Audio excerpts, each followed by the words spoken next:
Je veux m'adresser à ceux à qui la notion de foi a baissé, à ceux qui ne prennent plus goût à la vie chrétienne. Seigneur, permets à ceux qui sont destinés à la vie éternelle de comprendre la portée de ce message.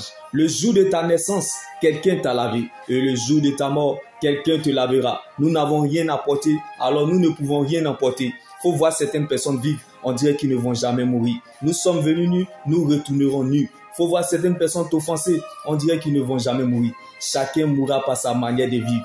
La chaussure qu'on porte, c'est en fonction de la distance à parcourir. Jésus-Christ de Nazareth. Donc, tu n'as pas le choix de ne pas croire. Quand tu ne vois plus rien, c'est là il faut croire. Car il n'y avait plus d'espoir. Et pourtant, Abraham a espéré. Il n'y a aucun aveugle dans la Bible qui a reçu sa guérison parce qu'il a vu Jésus, mais parce qu'il a cru en la parole de Christ. Donc, tout arrive à celui qui croit et non à celui qui voit. Voir, ce n'est pas de la croyance, c'est du fétichisme. Mais croire va t'emmener à compter sur Dieu et à dépendre de sa parole. Quand on compte sur Dieu et dépend de sa parole, on ne s'attend pas à la facilité, mais on se sent à l'aise dans l'épreuve. Car l'épreuve nourrit la foi et la foi nourrit Dieu. La grandeur ne surprend pas les grands. Quand Dieu prend le risque de te révéler certaines choses et où il t'emmène, toi aussi prends ce même risque de croire qu'il est capable de le faire. Car lorsque Jésus est entré à Jéricho, il a guéri un aveugle nommé Bartimée. Mais lorsqu'il est sorti de Jéricho, il a encore guéri 2 autres aveugles. Donc, tu ne sortiras pas comme tu es entré cette année. Bien-aimé, tu ne sortiras pas comme tu es entré dans ce mois. Tu sortiras avec quelque chose, car lorsqu'on entre dans sa présence, on ne sort pas bredouille. Car Simon est entré, il est sorti Pierre. Jacob est entré, il est sorti Israël. Sarah est entrée, elle est sortie Sarah.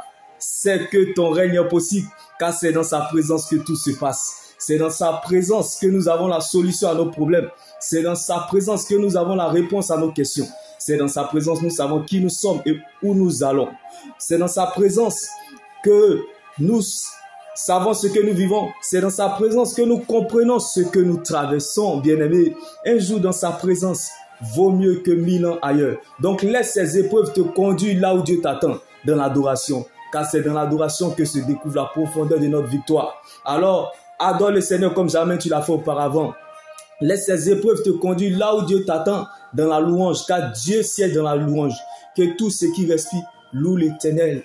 Bien-aimé, si l'argent, si les grandes maisons, les grandes voitures, le succès, la réussite, les voyages, le mariage peuvent réveiller un cadavre au cimetière, c'est que pleure sur ta situation.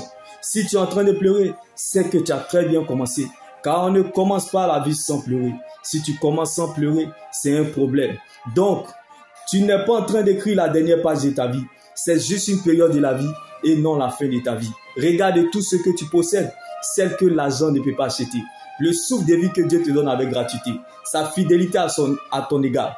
Ton âme, ton réveil, ton sommeil. Alors sois reconnaissant envers ton Dieu. Car tu n'es pas plus meilleur que ceux qui jouent le temps additionnel à l'hôpital. Tu n'es pas plus parfait que ceux qui sont à la fin du match au cimetière.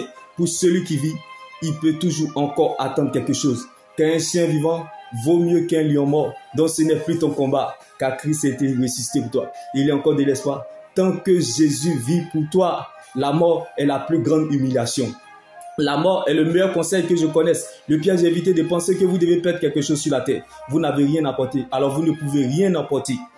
Vous êtes venus nus, vous retournerez nus. Alors ne vous faites pas de soucis de ce qui ne peut pas ajouter un seul jour à votre existence. Car la mort est la plus grande humiliation.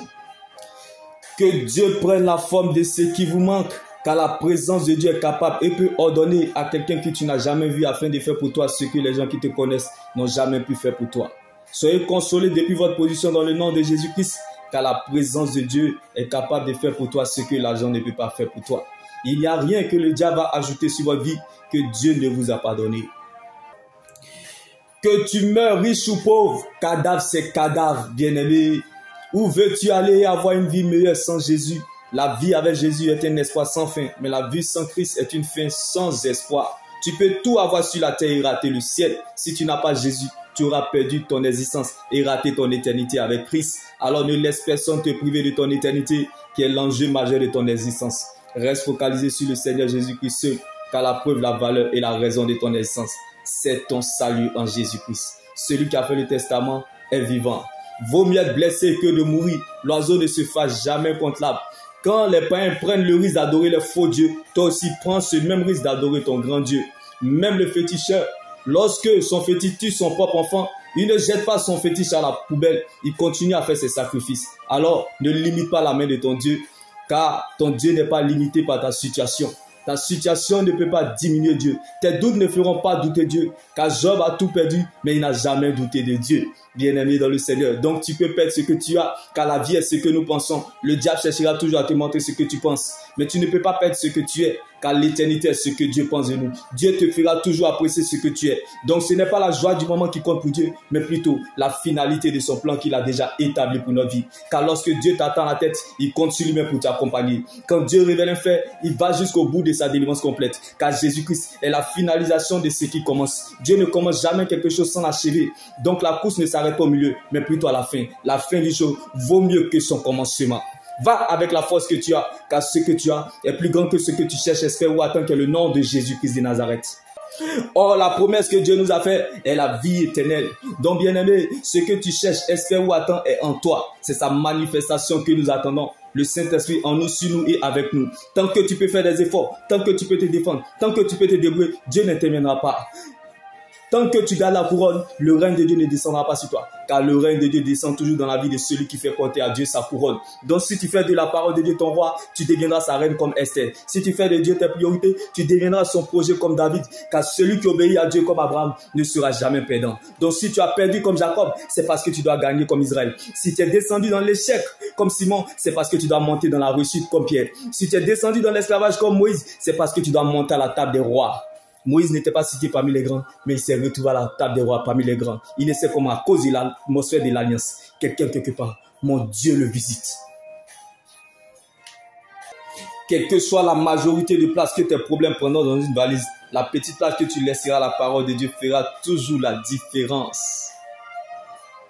Car au commencement, la parole existait déjà. Au commencement, Dieu créa le ciel et la terre. La terre était informe et vide. La terre était dans la nuit. Et Dieu a dit que la lumière soit et la lumière fut. Que la lumière brille et la lumière se mit à briller. Que ta lumière brille. Car au commencement, la parole existait déjà. La parole était avec Dieu. La parole était Dieu. Toutes choses ont été faites par la parole. Rien n'a été fait sans elle. Jésus-Christ est la parole de Dieu. La seule terre solide sur laquelle nous pouvons nous tenir. Elle finit toujours par remettre chacun dans le couloir de sa destinée. Parfois, nous n'avons aucune idée de l'endroit où la parole de Dieu nous mène, mais nous la laissons faire. Probablement, elle connaît la route mieux que nous. Donc, adore le Seigneur comme jamais tu l'as fait auparavant. Loue-le comme si c'était ta dernière louange sur la terre. Si tu veux avoir ce que tu n'as jamais eu, commence à faire ce que tu n'as jamais fait. L'avenir d'une église dépend de son intercession.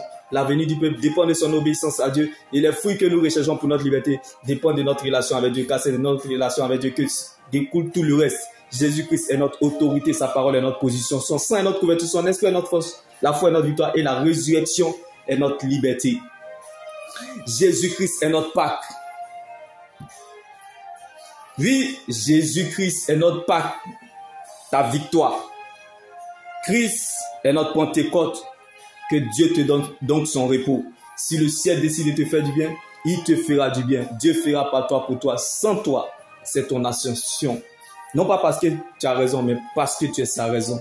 Alors aimer Dieu sans raison apporte à la raison ce qui est inaccessible.